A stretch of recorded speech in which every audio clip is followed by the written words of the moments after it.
Hey everybody, video here for you today. We're going to go to ancient America, and I've had a request for this one from a few people, and I did a video on this a long time ago, but the name of this place has changed. I think when I did my video on this about 4 or 5 years ago, it was called Bighorn Wheel National Monument, but today it's called Medicine Wheel, Medicine Mountain National Historic Landmark. And here is the Medicine Wheel out on a point here, you see. And there's a history up here that I think goes back a long way. That's what it looks like from overhead, but you see here, this is out on a point, and this had to be sacred ground for a reason, and I think I found that reason. Here from overhead, we are directly aligned to the north here, so that'll give you an idea of where the stuff is represented. The spokes, if you will, radiating out from the central stone mound, right down here. This is about as large as a football field across and long, so I'll give you some idea how big it is out on this point here. I'll give you a look where it lies, the whole landscape here, but it certainly seems to be pointing at something important there, maybe. Let's look at it. Up, perfect place for doing observations. This point here, obviously very sacred to natives living here over probably the last 3, 4, 5 centuries. There's evidence of that. We'll look at some old pics here coming up, but this place had a lot of grave sites on it, tombs. I think that's for a specific reason. We'll get to that.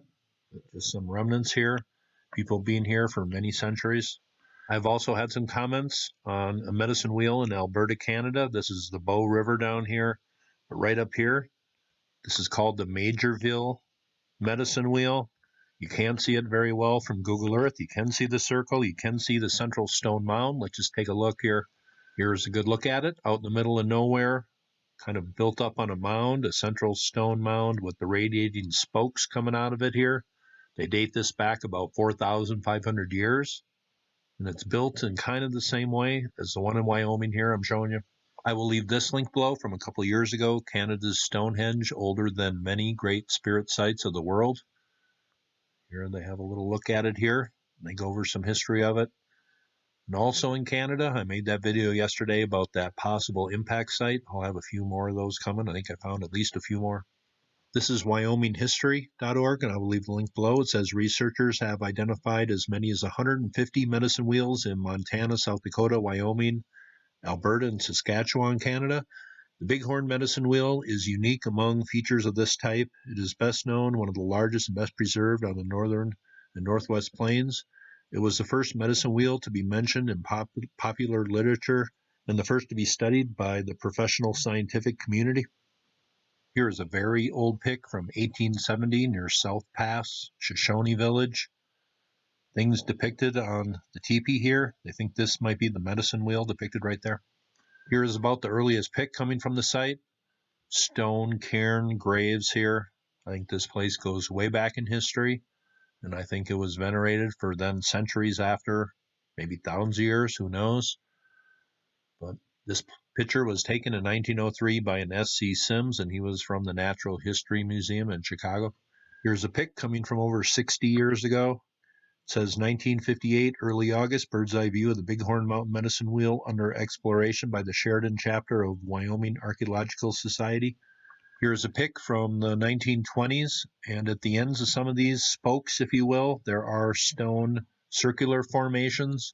People say those are cairns. I'm not sure if that is a proper description, but this comes from the 1920s. Boy Scouts built a wall around the site.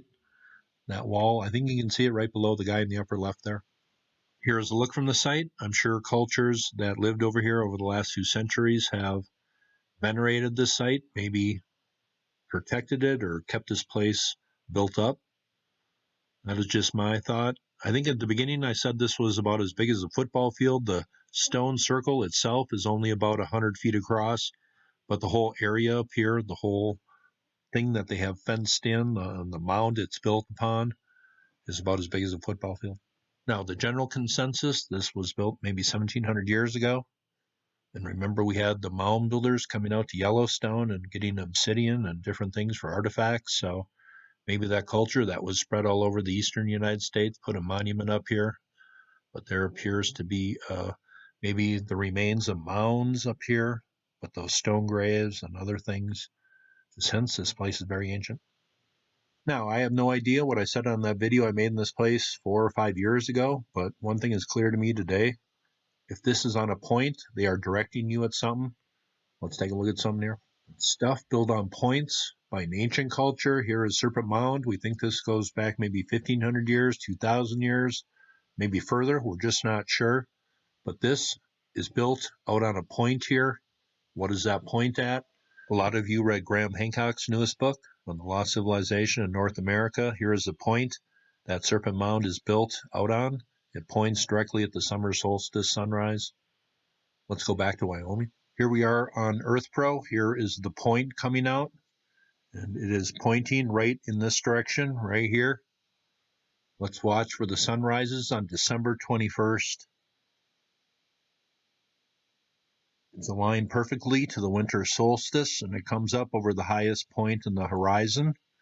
These natural features were very important to these people, and I think the history here might go back a long way. The history here could go way back. These people were watchers of the sky here. Alignments of the sun dictated where they built their shrines and monuments, just like in Egypt and other places around the world. That's pretty cool right there. Points directly at the winter solstice sunrise. Maybe somebody has mentioned that alignment that the point goes out to, but all the alignments that I can read about this site are just directly involved with the wheel itself, not the point it is built upon. Here is one done in 1972. Here's another website that goes over the alignments here, and they talk about standing on the 28 spokes and standing on these circular cairns and looking at another cairn on the wheel, but I just can't find anybody that goes over what this point that it's built on is pointing at. Just reading a little more about this place, it says there is evidence of humans here going back almost 10,000 years. And that's the way it seems and went in a lot of places in ancient America. But these stone graves, maybe important leaders, were buried up here. Maybe this place had to do with the afterlife, or maybe a transitional place, but a very sacred place nonetheless. But it seemed it had a lot to do with the spirit, maybe. It is also said that Red Plume, a great Crow chief during the time of Lewis and Clark, found great spiritual medicine at the medicine wheel. The legend states that following 4 days without food or water, Red Plume was visited by little people who inhabited the passage to the wheel. They took him into the earth where they lived and told him the red eagle feathers was his powerful medicine guide and protector. He was told to always wear the small feather from the back of the eagle above his tail feathers. Thus Red Plume received his name. Upon his deathbed, he told his people his spirit would be found at the wheel, and that they might communicate with him there. That is my video on Medicine Wheel, Medicine Mountain National Historic Landmark. I think this place was sacred for thousands of years. Pointed right at a sacred alignment, December 21st, the winter solstice. If you have anything out there to add to Medicine Wheels or this place specifically, please do in the comment section. I'm a busy boy these days. I got a lot on my list. Hope you thought that was cool, and you all have. Very nice day.